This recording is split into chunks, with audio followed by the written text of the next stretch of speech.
Previously on Alan Wake, Alice has been kidnapped. Alan, please help me. Alice? You'll do exactly what I say if you ever want to see your wife again. I can't tell anyone except my agent Barry. Damn it, Barry, they'll kill her! You're my best friend, and I'm worried that you're not right in the head. The ransom is a manuscript I supposedly wrote that's coming true before my eyes. It happened just the way it was on that page. So dark. I have found only a few scattered pages. I want the entire manuscript. The deadline is in 2 days. I found Mr. Wake's pages. Good girl. How the hell did she get her hands on the manuscript anyway? I don't know. She's resourceful. I told you you were too hard on her. Listen, I found out all sorts of interesting stuff while I was digging around. Yeah. Mr. Wake, it's Sheriff Breaker. We have an FBI agent here, Agent Nightingale. FBI? He's anxious to see you. You'd better come to the station. Okay, I'll be right over, Sheriff. Let's make this quick, huh? Help you folks? Name's Randolph. I'm the manager. We're looking for Rose. Works as a waitress down at the diner. Rose, sure. Nice girl. Who wants to know? I'm Alan Wake. The writer, huh? I heard on the radio you were visiting. Well, I'll show you her trailer. That Rose, she's a nice girl. Always pays her rent on time.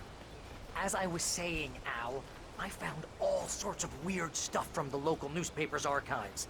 This place is crazy!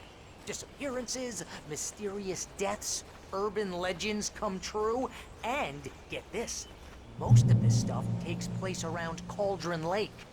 Well, you ain't wrong, mister. The Indians thought the lake was a doorway to the underworld. I'm the God-fearing type myself. I don't hold with that sort of thing. Yeah, okay. Anyway, there was an island there owned by a guy called Thomas Zane. Now, some of the articles I found about him make him out to be a famous writer, but I ran a bunch of searches, couldn't find a single thing he wrote. Zane was heavily into diving, so much so that the place came to be called Diver's Isle. But the volcano under the lake erupted in 1970, and Zane went down with the island.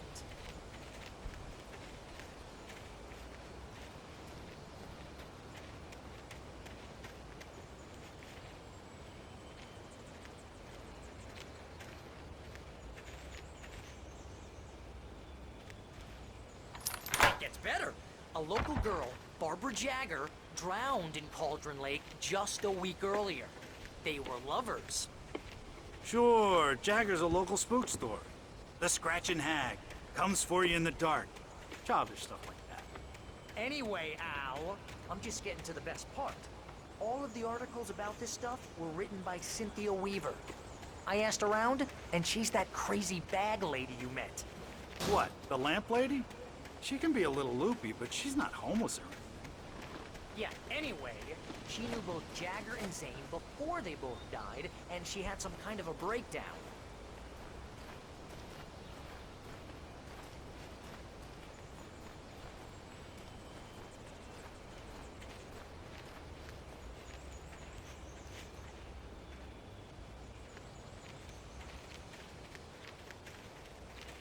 Well, mister, this here's Rose's trailer.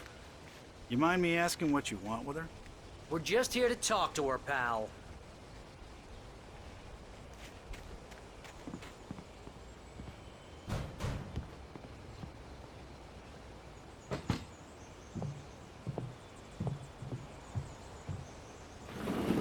Welcome to...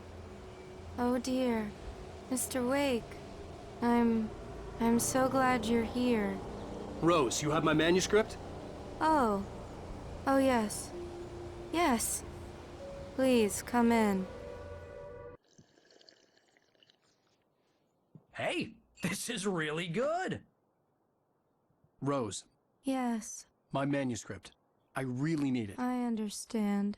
I know what you need. A muse to inspire you. Oh, for Barry. She doesn't have anything. Yeah, hey, Al? Al, what's... Oh... Barry! What? What?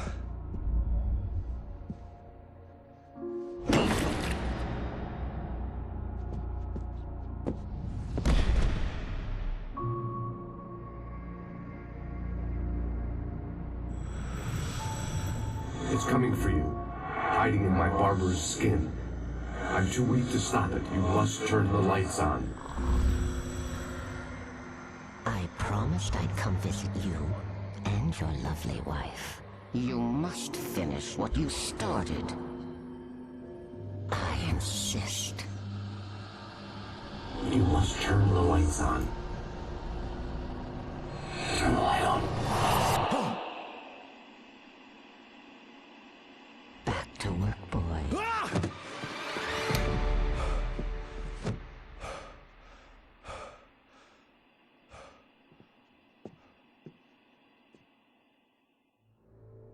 I felt nauseous, hungover.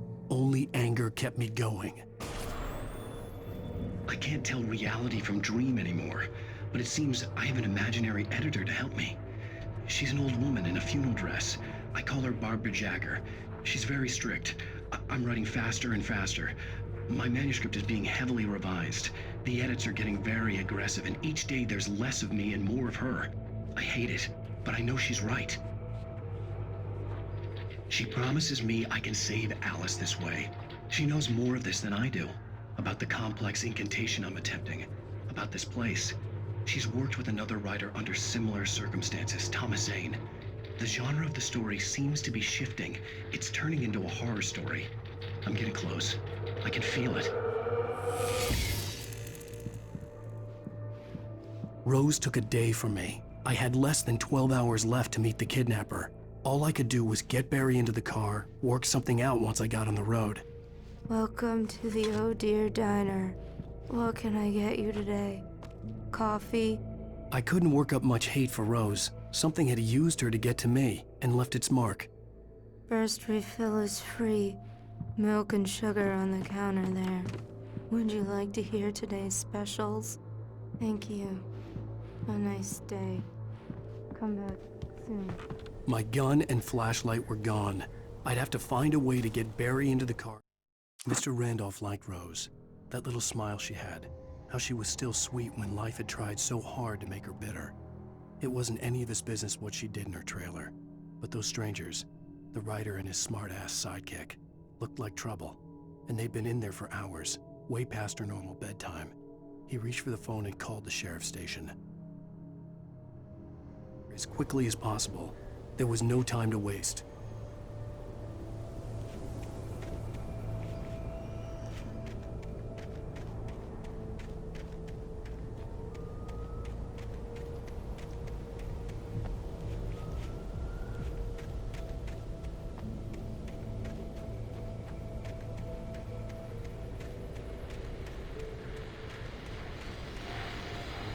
I just stepped outside to catch a breath of fresh air. Let me tell you, the weather's getting heavy.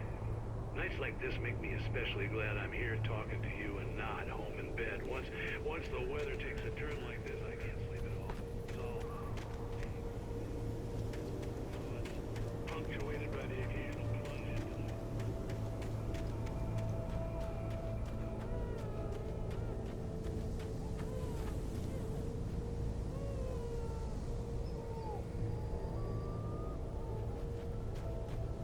Oh, you're gonna get it now. God knows what you've done to that poor girl. This is Agent Nightingale, FBI! Get him up, Hemingway! You're under arrest! You move a muscle, I'll unload right in your goddamn face! Stay right where you are, Slane!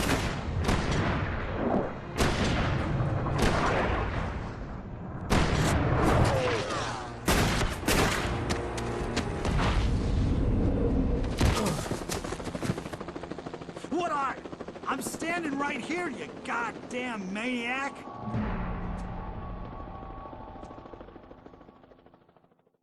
I hated to leave Barry behind, but there was no way I'd miss my appointment with the kidnapper. Give it up, Mr. Wayne. Come on. Make it easier.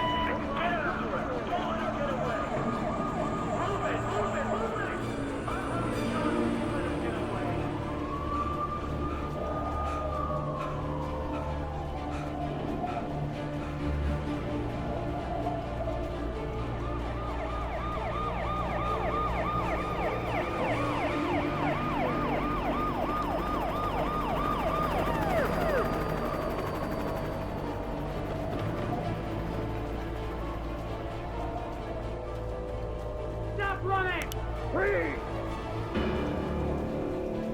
Okay, men, keep your eyes peeled. He's gonna try to make it through here. Oh, damn.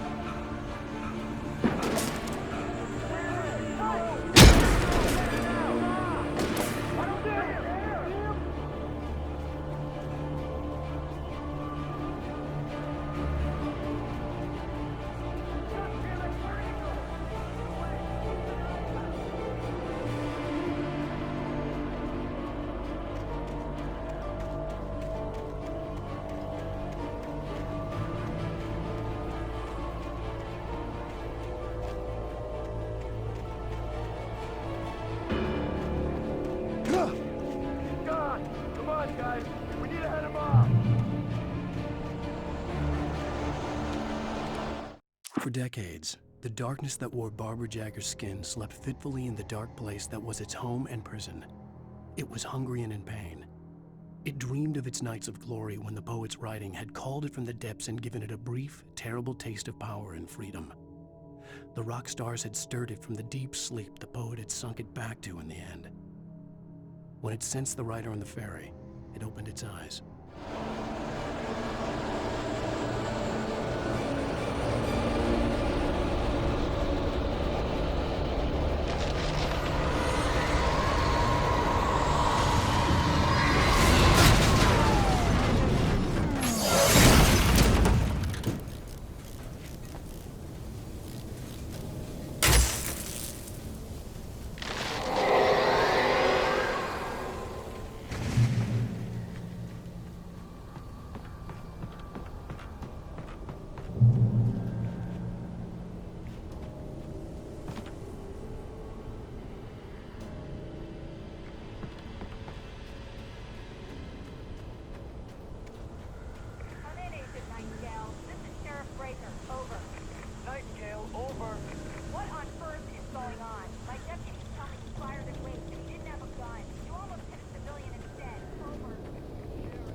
This horror was everywhere I went, circling me.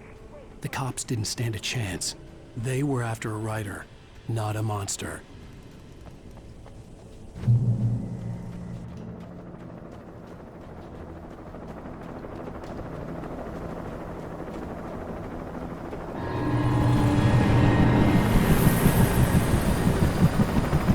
You on the ground. Hold it right there. There's nowhere to run. Freeze!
Mulligan, Thornton, come in. Over.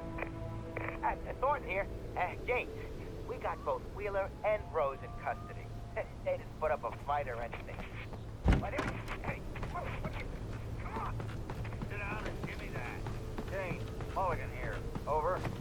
Go ahead, Mulligan. Over. We got Wheeler and Rose here. I imagined that the broadcast tower in the distance was part of the local radio station.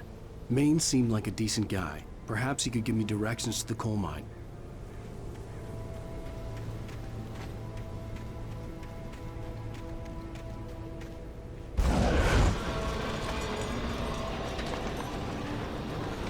Unnatural shadows clung to the gate. The darkness that was after me was trying to stop me. I wouldn't get through without a light.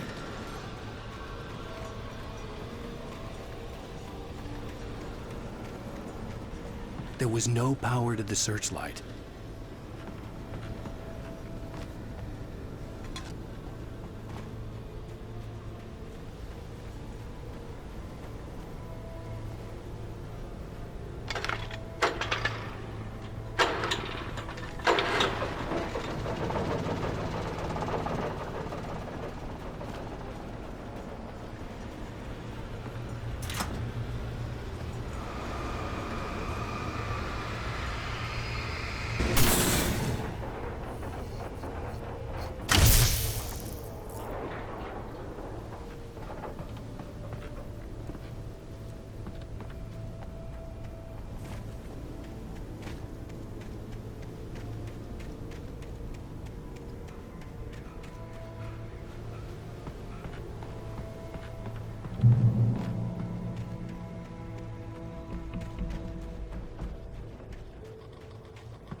It took me a moment to recognize the flashbang grenades.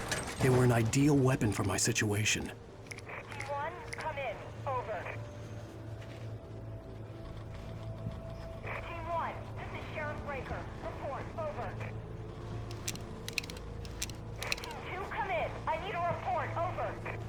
Come on, guys. Talk to me. Come in, please. Over.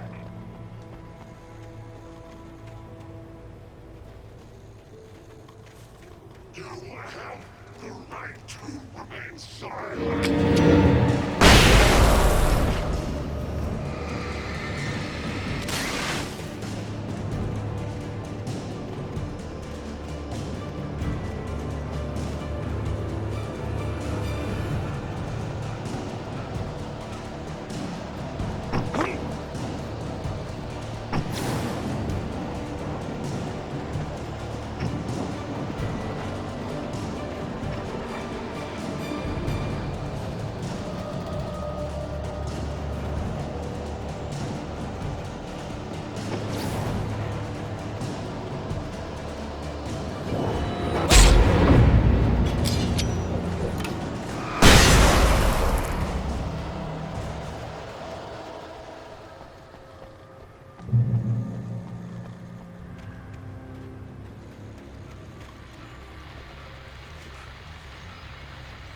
And here's another call. You're on KBF-FM with Pat Maine. It's Milt Peabody, Pat. What's on your mind, Milt? Well, I live near the trailer park, Pat, and there's a big ruckus going on over there. Well, that's just up the road from me, too. What's going on, do you know? I don't know, but there's a bunch of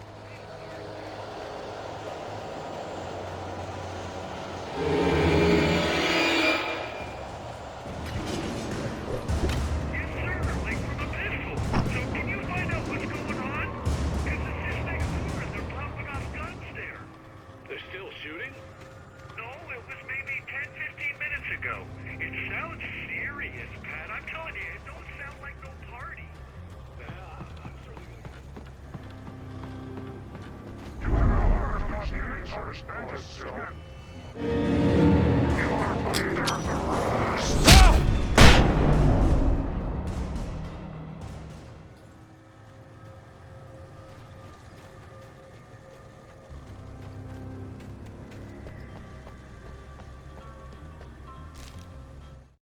Touched by the dark presence, Rose was lost in a dreamland where everything was drawn in black and gray crayons. The old lady had promised her that all her wishes would come true. She would be Alan Wake's muse. She was smiling so hard it hurt her face. She crushed a bottle full of sleeping pills into the coffee. Deep down inside, she was screaming in terror.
I hoped Maine could lend me a car to get to the coal mine.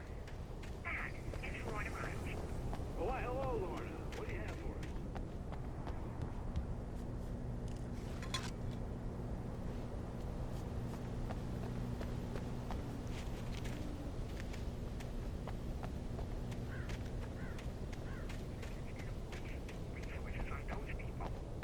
Well, The message may sort themselves out.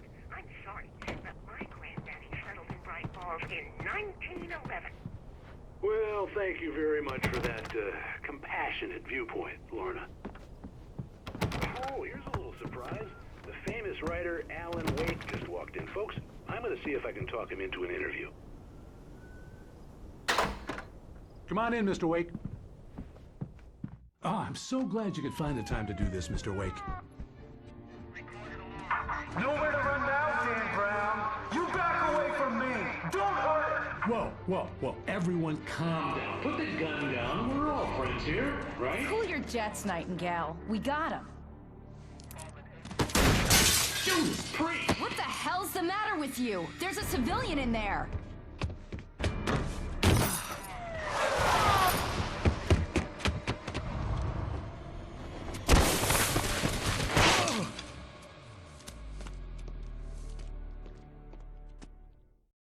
I'll get you yet, even if it kills me. You hear me? You hear me, H.P. Lovecraft? I had fallen off so many cliffs it was ridiculous. That's what you get for naming a book The Sudden Stop. It was probably good I hadn't had the chance to tell. Nightingale stared through the broken studio window into the dark woods. He turned around, started to walk out, but Maine grabbed his arm. "Young man, you almost shot me. You don't shoot off rounds at people like that. What's the matter with you?" Nightingale shook his arm free, marched out. His cheeks burned with rage and humiliation. Maine, where I was going. I'd have to lose the cops and find my own way to the mine.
no sensible reason for us to be here.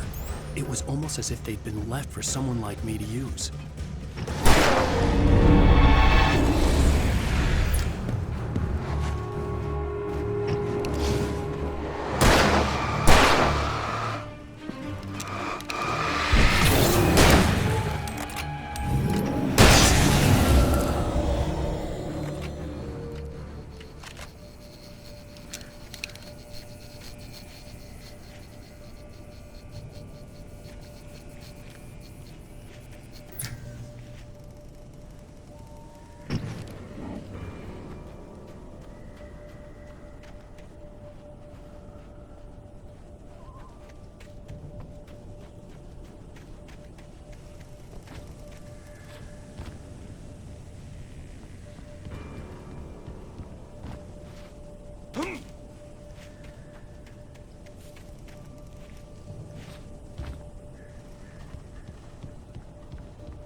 Hello?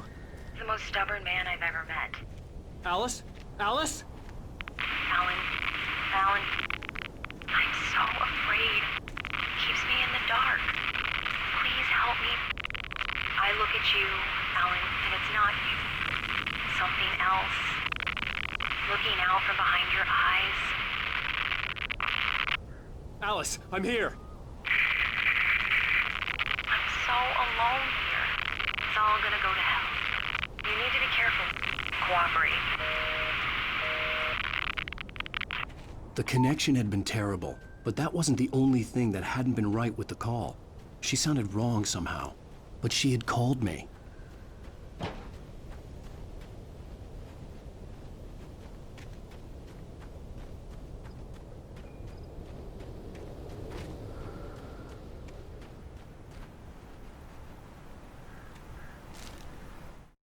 The pipe wrenched itself loose from the bridge's steel framework. Wrapped in darkness, it floated in midair, twitching. For a moment, I didn't understand what I was looking at. The heavy object lurched at me with impossible force. I threw myself out of the way, but just barely. When I turned my flashlight on it, it shook in a dark rage before it flew at me again.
could see a railway bridge up ahead, and a warehouse of some sort on the opposite shore.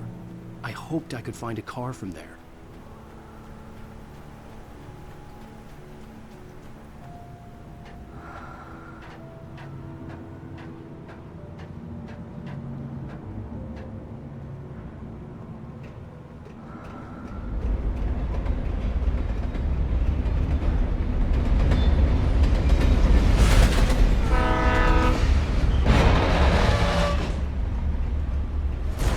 That was pursuing me was growing stronger, and it was taking over everything in its path.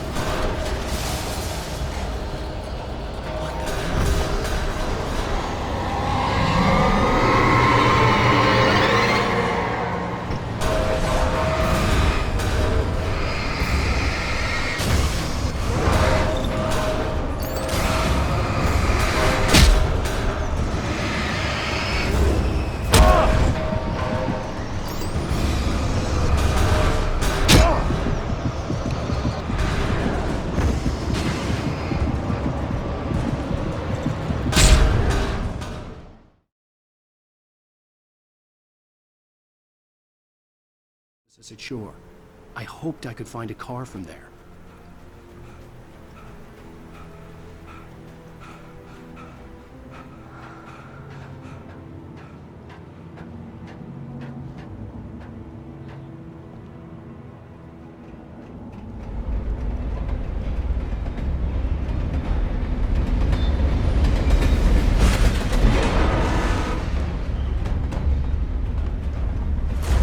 That was pursuing me was growing stronger, and it was taking over everything in its path.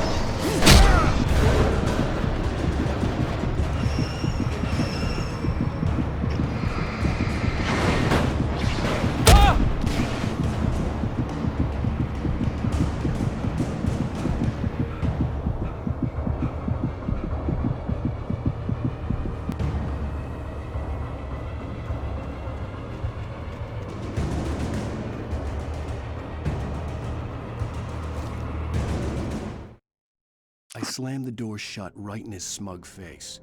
He pleaded for me to open the door. True to form, the asshole actually thought I would obey.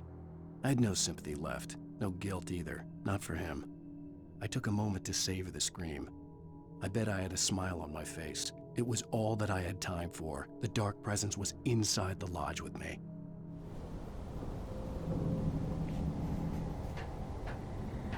As a teenager, just starting to get interested in writing, Stephen King had been a source of inspiration to me. I thought about all the inanimate objects that had come to life in his books. No one is safe in a good horror story. Certainly not the protagonist. That's what makes them fun. This was anything but. The darkness could possess anything, and it was getting closer.